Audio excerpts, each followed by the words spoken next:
We'll see. It's going to be a journey, it's going to be an adventure. Thank you for joining me.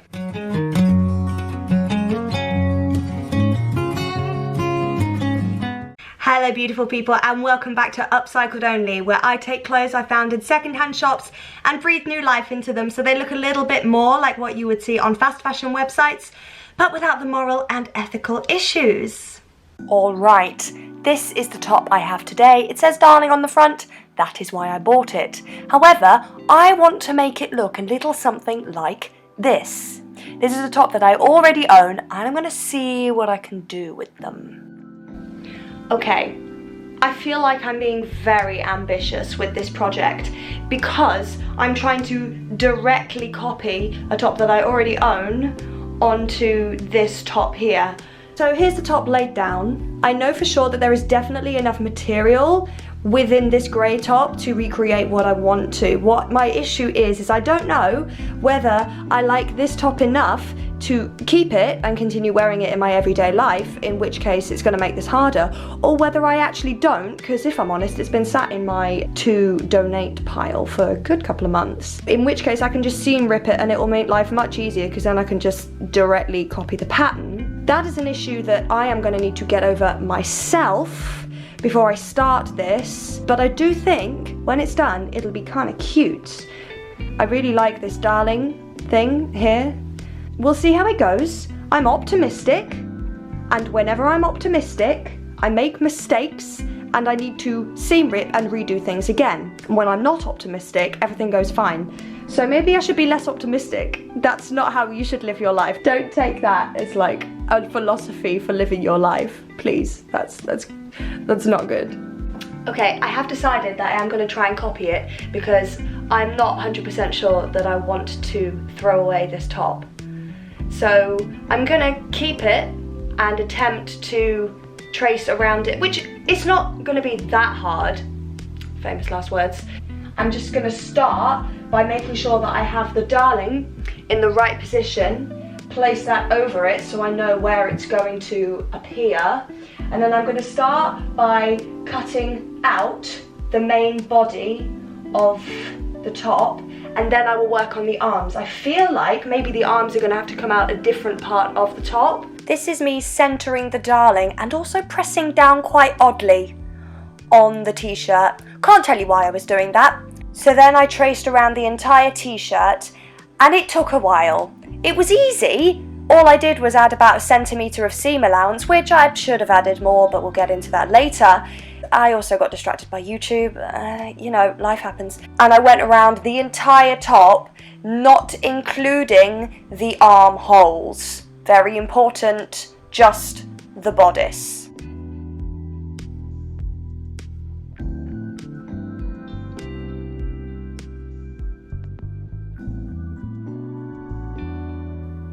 Here's a close-up of me going around the armhole. The armhole is always a little bit trickier to copy because you're not actually going around the edge of the garment. You are following the curve of the sleeve that's actually attached to another piece of material. So it's not always the easiest. I didn't get it right first time, but when you do get it right, it's totally worth it. I continued all the way across the top, still adding that centimetre seam allowance, and down the other side of the armhole, again, centimetre seam allowance. We have made an excellent start. We have outlined the main body of the top, and I think it's really cute. I really like it. I'm gonna go ahead and cut this out. Both pieces for the front and back are exactly the same thing, so it's relatively simple. So I'm just going to go ahead, cut this out with my rotary cutter on my rotary cutting mat, and then we can start figuring out the sleeves. I might have to end up using this. We love it. These cute little things I made myself. They are sewing weights. They have a washer and some lentils in them because thrifty. So I'm going to go ahead and cut out. My cutting mat is underneath one layer. So what I'm going to do is cut out one layer and then use that layer as a template on the other side, because I know what will happen. They will cut both layers unevenly, and I don't want that from life. All I've done is cut out the front of this top and I'm already absurdly excited about it. I need to calm down. Yay! Now we have a front and a back. Now to tackle the sleeves. The reason that I like this top is usually with off the shoulder tops, like the one I'm wearing now, there is elastic, which honestly, I don't want to involve myself in elastic today. This top has no elastic. It's just very large around the shoulders and it sits there quite nicely. So I'm hoping that the top I make is going to sit there quite nicely. That still remains to be seen. Well, the good news is that this whole sleeve situation might actually be easier than I thought. They're going to be a little bit shorter than my original top, but I feel like it's not going to be that hard. Let me show you. So I did end up using the bottom part of the t-shirt, which means that I don't have any random seams, and I also have this lovely clean finished edge. Everyone loves a clean finished edge. Side note, look how pretty my nails are. I've just laid it out here, and honestly, I think we're gonna make magic happen here. There's even already a seam here, so I don't have to do that. Amaze balls. So in fact, what I'm gonna do is I'm gonna cut this out here, and then I'm gonna go on the other side and cut the other sleeve out of there. We have 4 pieces ready to be pinned together, sewn together. Hopefully nothing will go wrong. Hopefully I won't have to take anything apart and start again. Hopefully I won't make any mistakes. Probably will. Isn't it awful when you can like foresee yourself doing things wrong and knowing that you're gonna have to like redo things? Anyway, I'm gonna pin and sew and hope for the best. Today I am glad that I thought about things. I just pinned the front to the back, right sides together, and was all ready to go and sew it, and then I thought, hang on, something's not right. What I think I'm gonna have to do is pin the sleeves to the top first and then sew it, because actually there's no like shoulder area, and usually you would sew the shoulder area first and then sew the sleeves to the top and then flip it down right sides together and sew the side. So I thought I was gonna mess up and I didn't. Look, you see, this makes sense. Armhole lines up with armhole. I think I did it right, gang. I think I actually stopped myself from doing it incorrectly and did it right. So I'm gonna sew that, and then I'm gonna sew these two to the back, and then we just flip it down, sew all together. Easier said than done, I guarantee.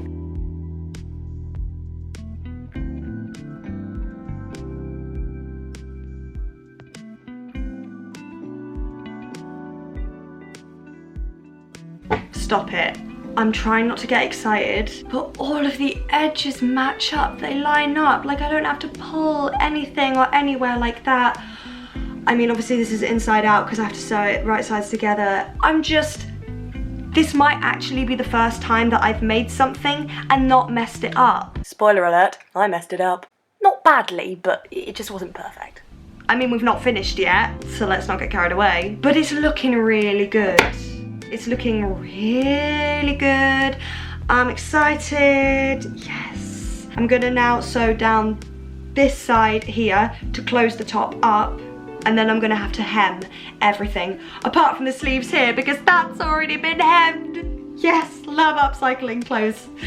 Okay, not much to hem, which is fine. We love not hemming things, because, does anyone actually enjoy hemming? It's like seam ripping. No one enjoys it. Bane of our lives.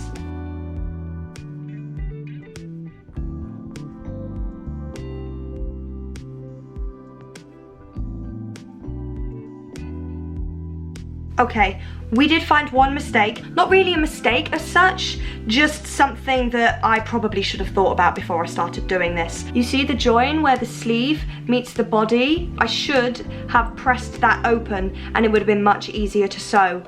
But I didn't, because I didn't think about it until I got it there, and I wasn't gonna take it out and start again. Hail to the now. That was like one thing that I didn't do that I really should have done, but I'm gonna go do but I'm gonna go and do now to make sure that when I hem things, that it looks nice, because I was thinking that I was gonna just poor man overlock the inside edges so they look more like that than that. I have sewed everything together. I really can't be bothered to overlock. Is it gonna make that much of a difference? I really need an overlocker. An overlocker would just make my life so much easier. No, I'm not going to. I'm gonna press these seams open on a floor because I don't have an ironing board. I don't have an ironing board. The apartment that I'm staying in doesn't have an ironing board. I will be purchasing an ironing board once I move, obviously. Just wanted to also mention that I did a zigzag stitch on the areas that I needed to stretch. So the top hem and the bottom hem just here. Everything else is done with just a straight stitch, and I've pressed open, you can see, pressed open there, but the top and the bottom hem are with a zigzag stitch. Oh, she looks cute. I have managed to get it onto my body. It's a little bit too small. I won't lie to you.